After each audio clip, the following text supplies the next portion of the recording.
நேத்து என்னோட திரௌபதி 2ஆம் படத்திலிருந்து முதல் பாடல் எம்கோனே அப்படின்ற பாட்டை வந்து வெளியிட்டிருந்தோம். லகர் யூடியூப் சேனல்ல ஜிப்ரான் சார் இசையில. அந்த பாடலை பாடகி சின்மய் அவர்கள் பாடியிருந்தாங்க. இந்த பாட்டை வந்து நாங்க டியூனா ரெடி பண்ணப்பவே நான் வந்து சொல்லிட்டேன், சார் சின்மய் மேடம் பாட வைக்கலாம். ரொம்ப அழகான ஒரு மெலடி இது. அவங்க பாடினாங்கன்னா அந்த பாட்டுக்கு ஒரு உயிர் இருக்கும். ஏன்னா நான் ரொம்ப நாளா சின்மய் மேடமோட ஃபேன் ஃபாலோவர். அவங்க அவ்வளோ அழகா இருக்கும் அவங்களோட வாய்ஸ். அதனால தான் நான் தான் கேட்டேன். அவர் ஒத்துக்கிட்டாரு. அண்டு செல்வமீரா வந்து பாடல் வரிகள் எழுதினதுக்கப்புறம் மேடமை கூப்பிட்டு சாங் ரெக்கார்டிங் பண்ணோம். ஜிப்ரான் சார் தான் அந்த பாடலை வந்து பதிவு செஞ்சார். நான் இல்லை அவங்க பதிவு செய்கிறப்ப. பட் அவங்களுக்கு என்னோட டீம்லேருந்து போய் ஷூட் பண்ணதை வீடியோலாம் எடுத்தாங்க. எக்ஸ்பிளைன்லாம் பண்ணியிருக்காங்க எந்த மாதிரியான மூடில் இந்த பாடல் வருது அதெல்லாம். ஸோ இதெல்லாம் நல்லபடியாக முடிஞ்சிச்சு. நேற்று அந்த பாடல் வெளியிடறதுக்காக ஒரு ப்ரமோ போட்டப்போ அதில் அந்த சின்மய் மேடமோட விஷுவல்ஸ் வந்தது. அதை பார்த்த சில பேருக்கு வந்து என்ன நடந்துச்சுன்னு புரியல. எனக்கு நான் ட்விட்டரில் ரெகுலராக இருக்கிறதால, எக்ஸில் ரெகுலராக இருக்கிறதால எனக்கு வந்து அது புரிஞ்சிச்சு. உடனே ஒரு கண்டினியூஸாக ஒரு 30 பேர் வந்து சின்மய் மேடமாக கண்டினியூஸாக அட்டாக் பண்ணுறாங்க. என்னென்னா, இந்த மாதிரி திரௌபதி, ருத்ரதாண்டவம், பகாசுரன் போன்ற படங்களெல்லாம் எடுத்தார்.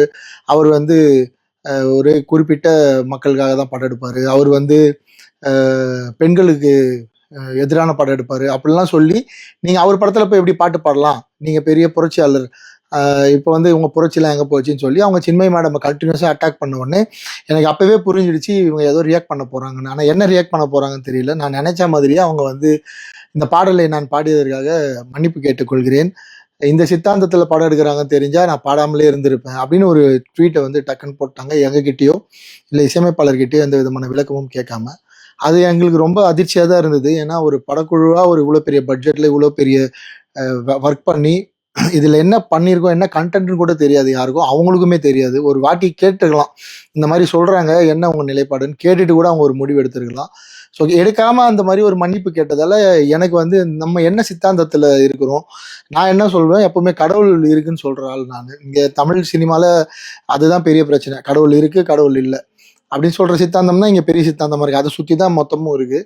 எனக்கு தெரிஞ்சு சின்மய் மேடம் இது வரைக்கும் கடவுள் இல்லை, கடவுளுக்கு எதாவது பேசினது இல்லை. அவங்க சின்மயி ஸ்ரீபாதா அப்படின்னு தான் பேர் வச்சிருக்காங்க. ஸ்ரீபாதானா என்ன அர்த்தம்னா ஸ்ரீபாதம், இறைவனோட பாதம் தான் அர்த்தம்.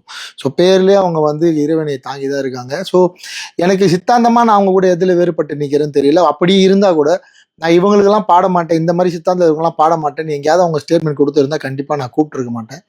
ரொம்ப விரும்பி ஆசைப்பட்டு அவங்க குரலில் தான் இந்த பாடல் பதிவாகணும்னு நான் தான் கேட்டேன். கடைசியில் இப்படி ஒரு விஷயம் நடந்துச்சு. எனக்கு என்ன தெளிவு வேணும் இந்த வீடியோ எதுக்காக அப்படின்னா, எதுக்கு மேடம் நீங்கள் வந்து வருத்தம் தெரிவிச்சிங்க, உங்களை வருத்தம் தெரிவிக்க சொல்லி உங்களை வந்து இந்த பாடல் பாடினதுக்காக அப்பாலஜிஸ்ன்ற வார்த்தையை பயன்படுத்த சொல்லி உங்களுக்கு பின்னாடி இருந்து யாரோ புற அழுத்தம் கொடுத்துருக்காங்க. அவங்ககிட்டயே எதுக்காக நான் என்னை வருத்தம் தெரிவிக்க சொன்னீங்கன்னு கேட்டு அது ஒரு விளக்கமாக நீங்கள் இதே ட்விட்டர்லையோ இல்லைனா உங்களோட லெட்டர் பேட்லையோ ஒரு விளக்கம் கொடுத்தீங்கன்னா அது எங்களோட படத்தை எந்த வகையிலும் பாதிக்காமல், வியாபாரத்தை பாதிக்காமல் இருக்கும்.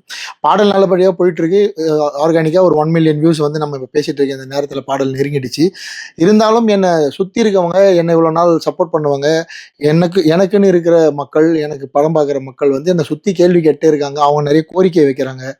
அவங்களுக்கு வந்து நீங்கள் கொடுத்த இந்த ஸ்டேட்மெண்ட் மிகப்பெரிய வருத்தத்தை ஏற்படுத்தி இருக்கு. அண்ட் ப்ரொடியூசருக்குமே வந்து சார் என்ன சார் நமக்கு பிஸ்னஸ் இதுக்கு பாதிக்குமா, அவங்க ஏன் அப்படி ஒரு ஸ்டேட்மெண்ட் நம்மளை கேட்காம கொடுத்தாங்கன்னு கேட்குறாரு. எனக்கு பதில் சொல்ல தெரியல. அதனால் சின்மய் மேடம், என்ன காரணத்துக்காக நான் உங்களை நேரடியாக மீட் பண்ணி பேசினதில்லை, எனக்கும் உங்களுக்கும் எந்த தொடர்பும் இல்லை, எந்த விதமான பேச்சுவார்த்தையும் இல்லை.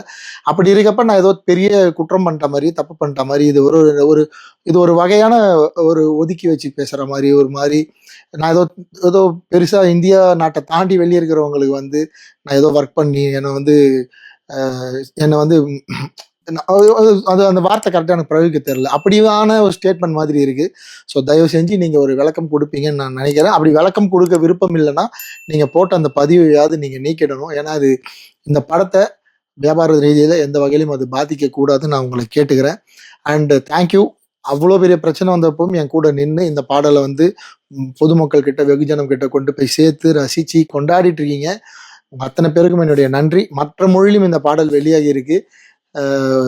ஸோ அந்த மொழிகளுக்கும் அந்த மொழியில் பாட்டு பார்த்து ஃபோன் பண்ணி பேசின ஆயிரக்கணக்கான ரசிகர்களுக்கும் இந்த நேரத்தில் நான் வந்து நன்றி தெரிவிச்சுக்கிறேன்.